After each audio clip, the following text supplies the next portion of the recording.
Pozdravljeni. Na vrsto je prišla že 22. dirka na letošnjem koledarju svetovnega prvenstva Formule 1. In tudi tokrat, kot običajno, bomo v uvodnem prispevku k veliki nagradi Las Vegasa pogledali vse tiste zanimivosti ter značilnosti, še preden se bodo aktivnosti na sami progi pričele.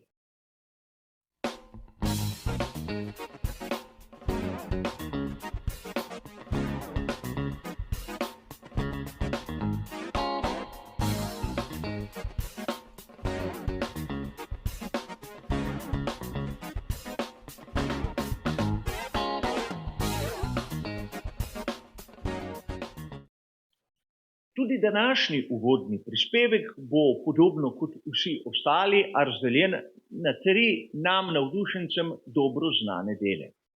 V prvem si bomo ogledali zanimivo dirko iz preteklosti, v drugem bomo našo pozornost usmerili k samim lastnostim proge v Las Vegasu. V tretjem, zadnjem delu bomo pa še nekaj minut porabili za vremensko napoved. A preden začnemo s tistim našim ustaljenim ritmom, bi se rad ustavil pri 2 podrobnostih. In prva je razvidna iz pričujočega posnetka. Lani ob progi v Las Vegasu so bile tudi zaščitne ograje in seveda te zapreke so bile prosojne. Letos se je organizator, ki ni nihče drug kot Liberty Media, odločil za nekaj drugega. Namreč ljudje, ki bodo v Las Vegasu in ki si ne bodo mogli privoščiti kart, tokrat ne bodo imeli nobene priložnosti, da bi v živo lahko videli bolide Formule 1. Kakšna razlika do onega, kar smo videli, naprimer v sezoni 2020 na veliki nagradi Emilia Romagna. Če se spomnite, takrat je bilo strogo prepovedano, da bi se lahko publika udeležila same dirke za veliko nagrado. Ampak navdušenci so najeli dvigala in se v spoštljivi razdalji postavili ob progi ter iz višine spremljali dogajanje. Torej, tisti pravi navdušenci so dobili nek način, kako zaobiti izjemno stroga pravila, ampak tukaj organizator, ki je pravzaprav tisti, ki upravlja s Formulo 1, prepoveduje prav slednje. Kaj vse se ne naredi, samo zato, da bi prodali drage vstopnice. In seveda druga točka. Na veliki nagradi Las Vegasa bi lahko Max Verstappen tudi matematično postal svetovni prvak. Zopet na ekranu imate vse možne kombinacije, s katerimi ne bomo izgubljali časa. Že na prvi pogled je jasno, da Lando Norris mora zmagati in na to moliti, da Max Verstappen ne bo dovolj dober. In videli bomo, kako se bo odvila dirka. Pred nami je druga velika nagrada Las Vegasa. Čeprav Formula 1 je bila tu že na 2 velikih nagradah, ki sta imeli pač drugačno ime. Velika nagrada Caesar Palace v 80. Ampak danes si bomo ogledali, kot vam je seveda jasno, kaj se je zgodilo lani. In najprej je treba poudariti, da na samih kvalifikacijah sta bila oba Ferrarija najboljša in najhitrejša. Ampak Carlos Sainz mlajši je dobil 10 kazenskih mest. Zaradi izjemno bizarne nesreče, ko je jašek, ki ni bil dovolj dobro pritrjen, dobro poškodoval njegovega Ferrarija. In ker je v tem incidentu nastradala tudi njegova baterija, je bila potrebna menjava. Seveda menjava, ki ki ga je spravila čez tisto omejitev, ki jo določa pravilnik. Kriv ali nedolžen Carlos Sainz mlajši je dobil pribitek 10 štartnih mest. V pravilih ni napisano, čigava je lahko krivda, ukolikor voznik menja več elementov od tistih, ki so dovoljeni. Ampak tudi na sami dirki smo videli kar nekaj, imenujemo jih, bizarnih dogodkov. Že na samem štartu je Max Verstappen izrinil Charlesa Leclerca izven proge in zato bil kaznovan. Ampak v nadaljevanju smo videli, da veliki šampioni imajo konec koncev tudi srečo. Namreč Charles Leclerc, ki je udobno vodil večino prvega dela dirke, je odšel na menjavo koles malce pred svojimi direktnimi nasprotniki. In ob pravem trenutku je seveda direktor dirke bil prisiljen vpoklicati varnostni avtomobil. Torej vsi ostali, ki so malce povlekli tisti prvi del same dirke, so se okoristili. In tako je Charles Leclerc izgubil večino prednosti, ki si jo je priboril. Na koncu smo res videli lep boj med Leclercem in Perezem. Leclerc je prišel na cilj drugi, zmagal je seveda Max Verstappen. Sergio Perez je bil pa voznik, ki je zasedel tretjo stopničko zmagovalnega odra. Ampak z tem tretjim mestom je potrdil drugo mesto v skupni razvrstitvi.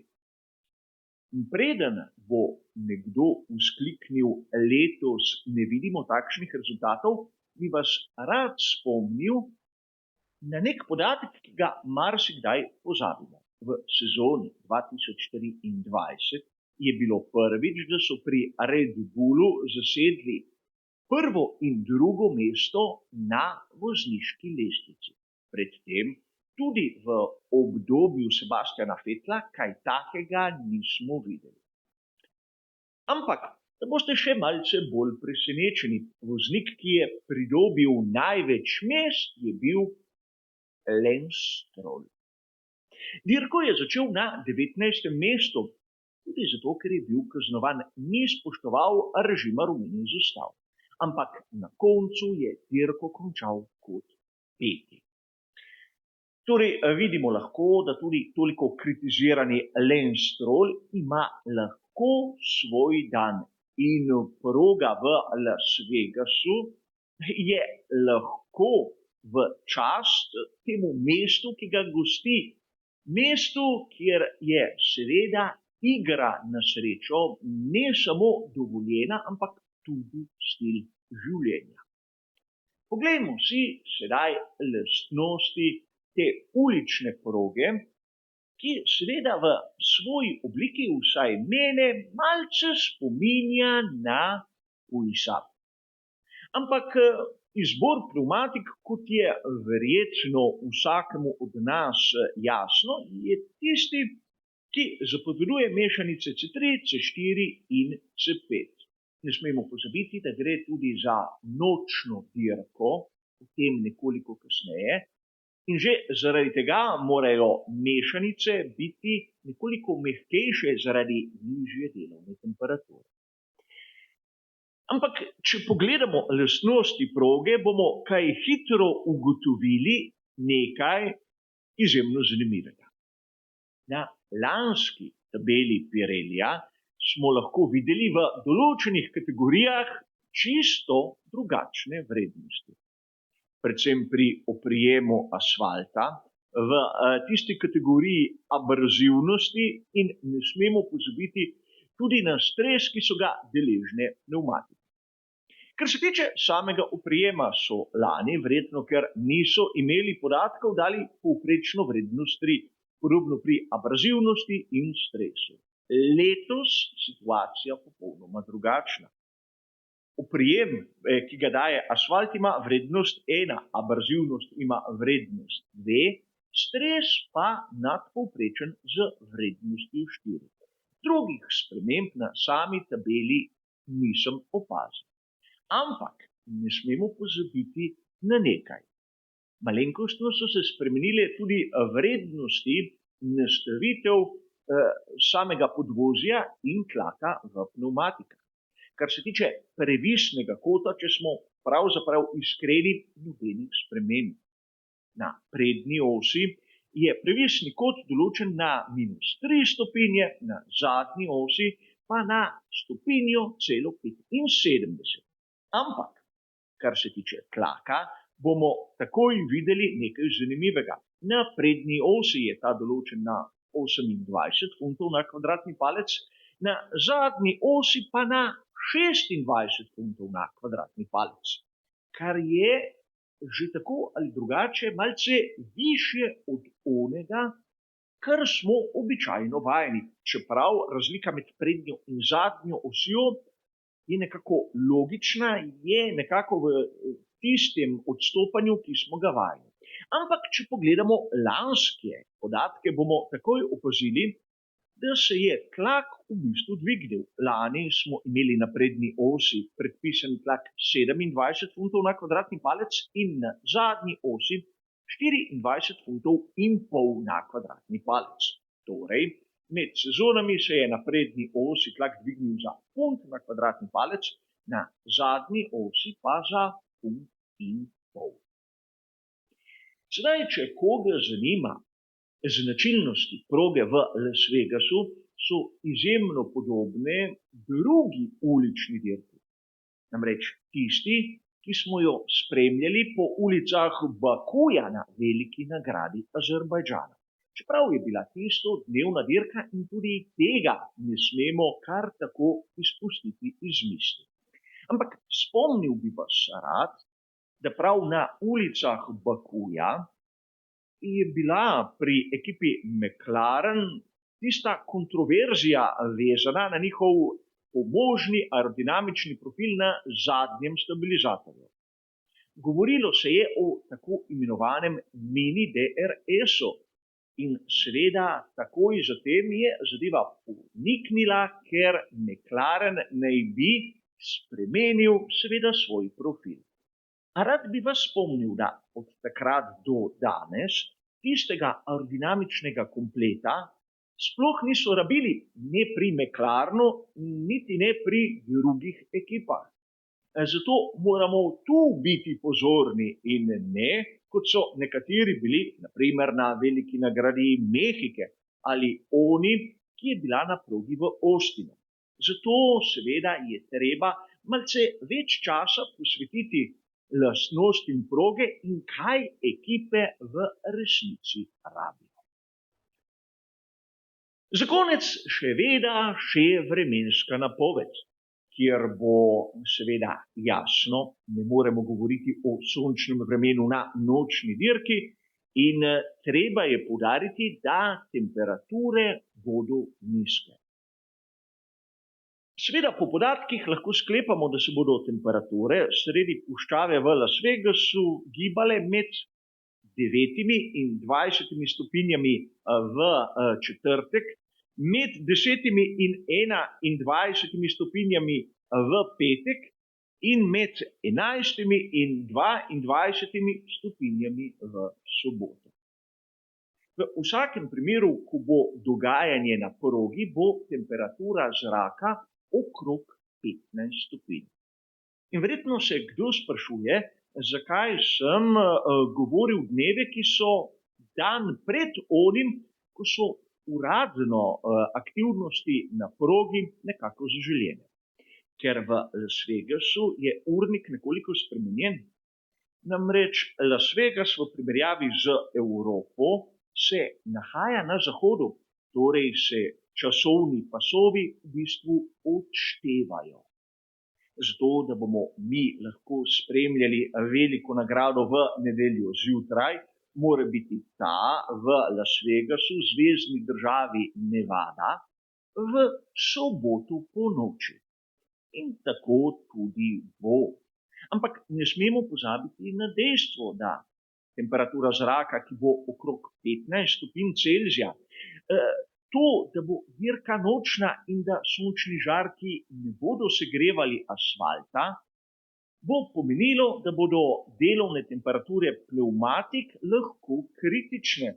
Še posebej, ker smo v prejšnjem delu govorili o tem, da so zvišali minimalni tlak, tako na prednji kot na zadnji osi. A to je nekaj, o čemer se bomo pogovarjali malce bolj podrobno v nadaljnjih prispevkih. Kot ste razumeli, bo seveda tudi urnik, kar se tiče objave določenih prispevkov, rahlo drugačen.